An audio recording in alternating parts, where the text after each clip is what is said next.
Okay, this is just going to be a really brief introduction because I can't run the geometry sketchpad demonstrations that I have at school for you on this computer I'm recording this on, and I have some physical models I'll show you, ones I made and ones I inherited, but I'm going to try to at least get some concepts in so that we can use them tomorrow. Okay, the first thing is we're doing volume by known cross section. And what's going on is before, when we were doing the area problems, we would have some region that would say be between two curves, like so. And what we did was we drew in cross sections. Those are rectangles. And we were finding the area essentially by coloring in. And so that's a two-dimensional shape, right? Well, now instead of those just being a rectangle, we're going to take one of those and we're going to make it three-dimensional. So we're going to take this length, we're going to move it over here, and I'm going to tilt it ever so slightly so you can see that instead of what we're doing is we're now looking down on prisms. And so that length there, that's a length like this L, that's the length, and coming out of the paper, it is three-dimensional. And so whereas before the rectangles had a width, now our prism has a width. And instead of areas, where so that what you're seeing when you look down on it, this is the area of the rectangle when we were doing the area problems. Now that represents a volume of a prism.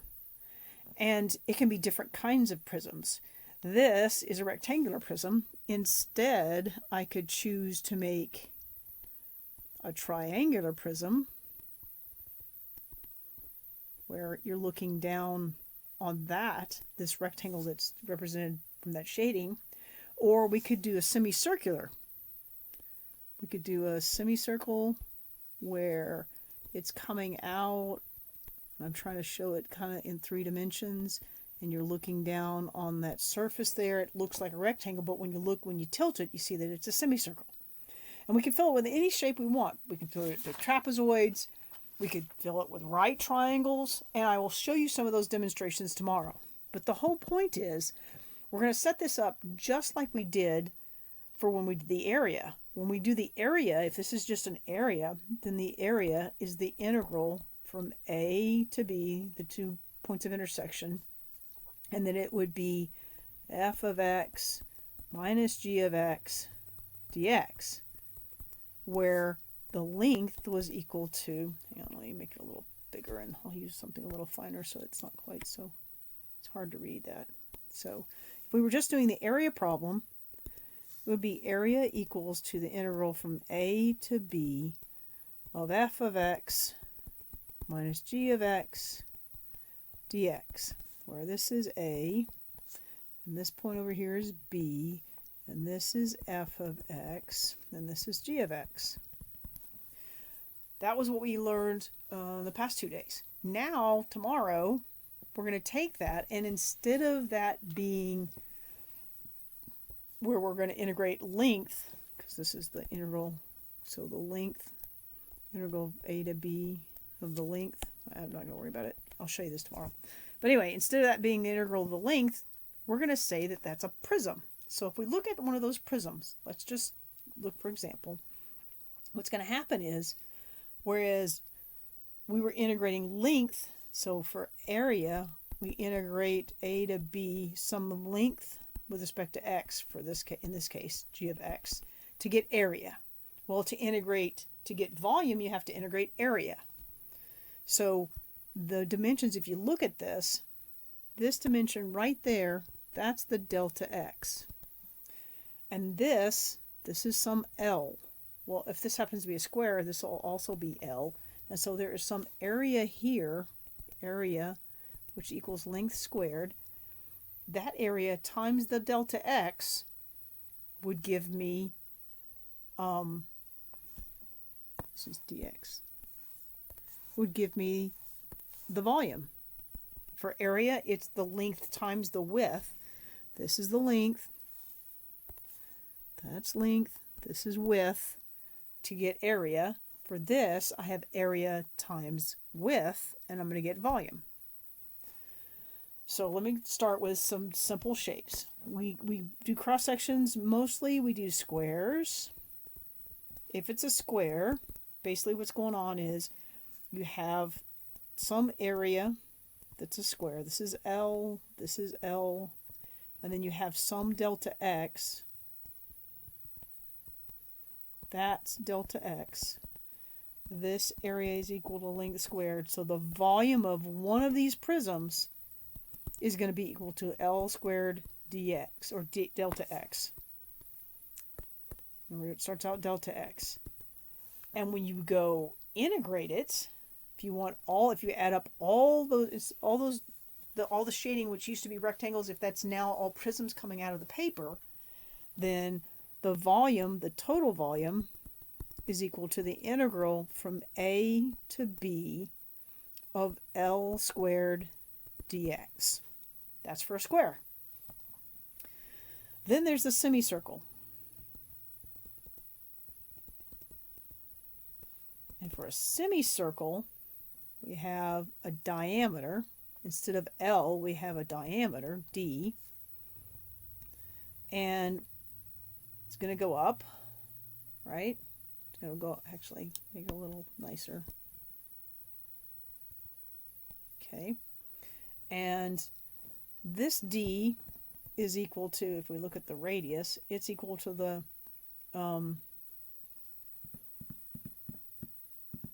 2 r's, right? 2 radius. That means that this area in here, we got to find this area. Well, the area of a semicircle is 1/2 the area of a circle. And the area of the circle, so if we solve for r here, our radius is d over 2. It's half the diameter. That makes sense. So if we're looking at the volume of a circle, it's pi r squared. So pi, instead of r, we're going to do d over 2. And we're going to square it. And why am I picking that diameter? Because if you look up here, remember, there's that length there. That is the measurement that we're going to determine everything off of. And for this is L right here. This is L on my semicircle. This is L on my triangle. So that length that we have, the f of x minus g of x, is the diameter. So we need to do everything in terms of diameter. So when we go ahead and clean this up, our area is equal to, well, we have the d squared over 2, so that makes that 4. The denominator is 4, and that's a 2, so we end up with pi over 8 d squared. That d is the same as the length. So if we're looking, so that's just for one prism, which a semicircular, it's a slice of a cylinder. That's one piece. If I want the total area, that's the cross-sectional area. No, that's right. And then the volume, our volume, if we did volume for this, the volume, so if we redraw this, let me finish up and make this, there we go. It's a prism. And that means that if that's the area, then the volume total would be adding up or integrating from A to B all the areas, which is pi over 8, and that d is the same as L, so it's L squared, and then dx, because this, if I want to go from area to volume, volume is the area times delta x.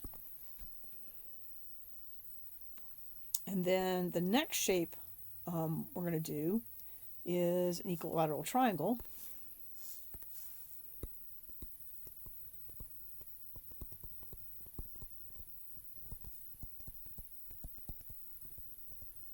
I never can remember if I spell it right, but I'm not going to worry about it right now. I'm just going to get this done for y'all. Equilateral triangle is the other thing I drew. For it, so we have a length. This is that length that goes between f of x and g of x. And we're going to go up, and all of these are lengths. There's the same length. But on this one, I'm going to move it off inside here because I have a depth to it, because that's delta x. So I need to find the area of an equilateral triangle. for an area of equilateral triangle. You should have learned it back in geometry. It's the 1, 2, 3, or actually the 2, 3, 4 formula. It is the square root of 3 over 4. Well, actually, it's the length squared, so whatever the dimension is, so the side squared, right? And then that's the 2. Then it's square root of 3 and over 4. And that has to do because if you cut an equilateral triangle, so it's an equilateral triangle, and if I cut it in half, I have a 30, 60, 90 right triangle. This is 30, this is 60, that's the right angle. And we know for 30, 60, 90 right triangles that whatever this is 2 times whatever the x is. And we'll call this, so this is length, so this is 1/2 the length. This is 2 times half of that length, which means 2 times 1/2 the length, which equals the length. And this over here, this is square root of 3 over 2 of the length. Did I get that right? That's 1/2. That's length. Yeah, I think that's right. And when you go to find the area of 2 of them, you double it. So an area of a triangle is just the bases multiplied. So area of half of that triangle, so we're going to double it. So if I want the equilateral triangle, it's going to be double that right triangle. It's going to be 2 times the square root of 3 over 2 L times the 1/2 L